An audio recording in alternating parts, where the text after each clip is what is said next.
نائیاں کسی پر خرچ کرنا چاہتا ہے، یہ کسی کو اپنی محبتوں کا مرکز بنانا چاہتا ہے، کسی کو اپنے دل میں بسانا چاہتا ہے، تو شریعت نے کہا کہ اس کو رہبر مہیا کر کے، مرشد مہیا کر کے، اس کی جو یہ ونڈو ہے اس کو استعمال کرو اور نیکی کے اوپر اس کو چلا دو۔ اس موقع پہ یہ بچہ ایک دوراہے پہ کھڑا ہوتا ہے۔ یہ دوراہا کیا ہے؟ ایک طرف رحمان اس کو اپنی طرف کھینچ رہے ہوتے ہیں اور اس کے اندر ضمیر کی ایک صفت پیدا کر دیتے ہیں، چنانچہ بچہ جب کوئی غلط کام کرتا ہے تو ضمیر ملامت کرتا ہے اور وہ بچہ نیکی کی طرف جانا چاہتا ہے۔ اب ایسے میں شیخ بھی مل جائے تو اس بچے کا نیکی پہ آنا بہت آسان ہو جاتا ہے۔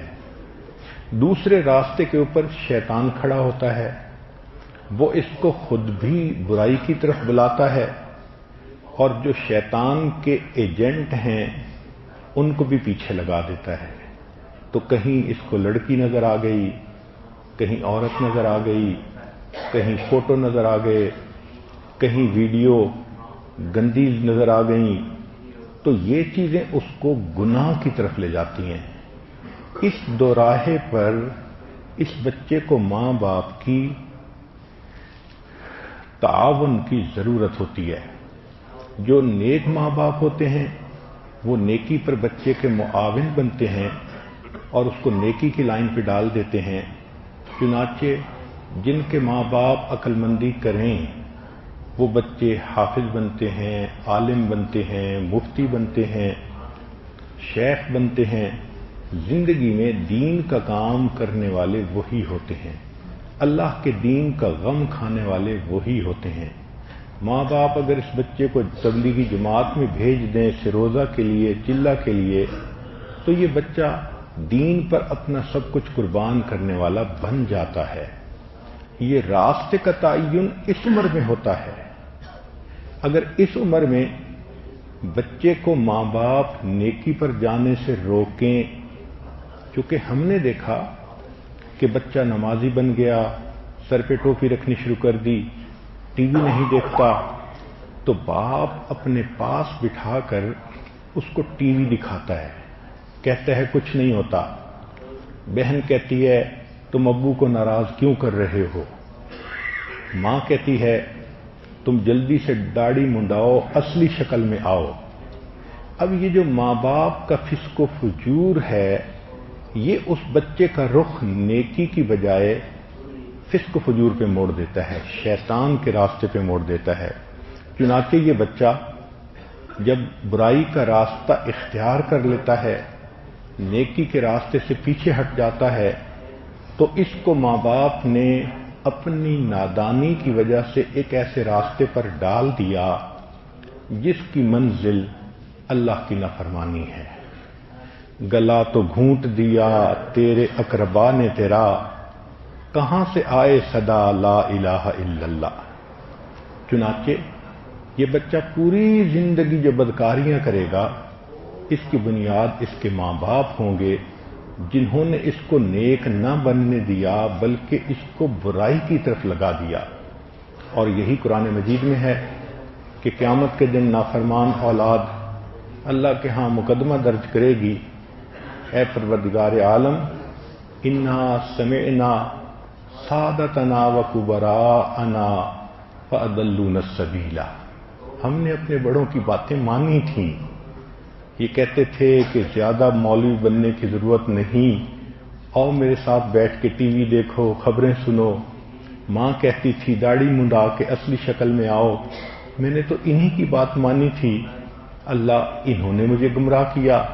ربنا آتہم ضعفین من العذاب، اللہ ان کو دگنا عذاب دے دیجئے، ولعنہم لعنا کبیرا، اور اللہ ان کے اوپر لعنتوں کی بارش کر دیجئے۔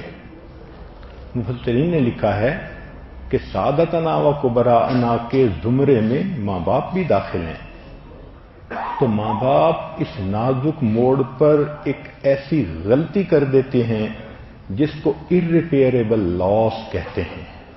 وہ نہیں سمجھتے کہ اس کھلی ونڈو میں جو بچے کے ذہن میں باتیں بیٹھ گئیں یہ بچہ ساری عمر وہی کرے گا. چنانچہ اس وقت اس کو دین سے ہٹا کے دنیا میں لگا دیتے ہیں. یہ بچہ شیطان کے راستے پہ چل پڑتا ہے. پھر وہ کسی لڑکی کو اس کا محبوبہ بنا دیتا ہے تو یہ لڑکا ناجائز تعلقات میں گرفتار ہو جاتا ہے. پھر یہ ایک نہیں دو نہیں ملٹیپل کیسز بنتے ہیں. ماں باپ کی بدنامی بھی ہوتی ہے, ماں باپ بعد میں تنگ بھی ہوتے ہیں, مگر انہوں نے تو خود اس راستے پہ بچے کو ڈالا تھا. پھر ماں باپ تنگ آ کے کہتے ہیں شادی کر دو. وہ شادی بھی کر دیتے ہیں. گھر میں اس کی ضرورت تو پوری ہو جاتی ہے, مگر اس کے اندر وہ جو شیطانیت تھی, غیر محرم کی طرف شہوت سے دیکھنا, وہ اس کو چین نہیں لینے دیتی. چنانچہ ایسے لوگ شادی کے بعد بھی انوالو رہتے ہیں. بیوی گھر میں انتظار میں ہوتی ہے, یہ باہر دوسری لڑکیوں کی تلاش میں ہوتے ہیں. حتیٰ کہ ایک کیس ہوتا ہے, پھر دوسرا کیس ہوتا ہے. ماں باپ تنگ آ جاتے ہیں, بیوی تنگ آ جاتی ہے. ایسے لوگوں کو دیکھا کہ 55 میں پہنچ جاتے ہیں مگر ان کی یہ گندی عادت ان کے دل سے نہیں نکلتی. اس کی وجہ کیا ہوتی ہے کہ اس ونڈو کے کھلنے کے وقت میں ان کو اللہ کی طرف بھیجنے کی بجائے ان کو کھینچ کر شیطان کے راستے پہ چڑھا دیا ہوتا ہے. اب اس ونڈو میں جو ڈیٹا اندر چلا گیا وہ اس میں سے نکل ہی نہیں سکتا. تو یہ ایک اتنا نازک موڑ ہے کہ جس کی اہمیت کو ماں باپ سمجھتے ہی نہیں ہیں. بیٹی ہے, نیکی کرنا چاہتی ہے, اس ایج میں آ کے وہ نماز پڑھتی ہے, نیکی کی باتیں سنتی ہے. ماں کہتی ہے ذرا یہ کپڑا پہنو کتنا اچھا لگتا ہے, تو وہ اس کو ماڈرن کپڑے پہناتی ہے. جب بچی کو ایک مرتبہ ماں نے اس ونڈو کے ٹائم میں ٹی وی بتا دیا, فیشن سکھا دیا اور ایسی باتیں تم بڑی کیوٹ لگتی ہو, بڑی پیاری لگتی ہو, اور وہ بچی اس لائن پہ پڑ گئی اور اس کی ونڈو کلوز ہو گئی, تو بچی کے اندر یہی کچھ ہوگا. وہ ایک سے افیئر کرے گی, پتہ چل گیا پھر دوسرے سے کر لے گی, پھر چھپ کے تیسرے سے کر لے گی, حتیٰ کہ ماں باپ شادی کر دیں گے, وہ شادی کے بعد بھی افیئر کرتی رہے گی. ہمارے تو تجربے میں یہ بات آئی کہ 2-4 بچوں کی مائیں بھی بن جاتی ہیں, ساتھ افیئر بھی چل رہا ہوتا ہے. حتیٰ کہ بچوں کی شادیاں بھی ہو جاتی ہیں, ماں کے پھر بھی افیئر چل رہے ہوتے ہیں.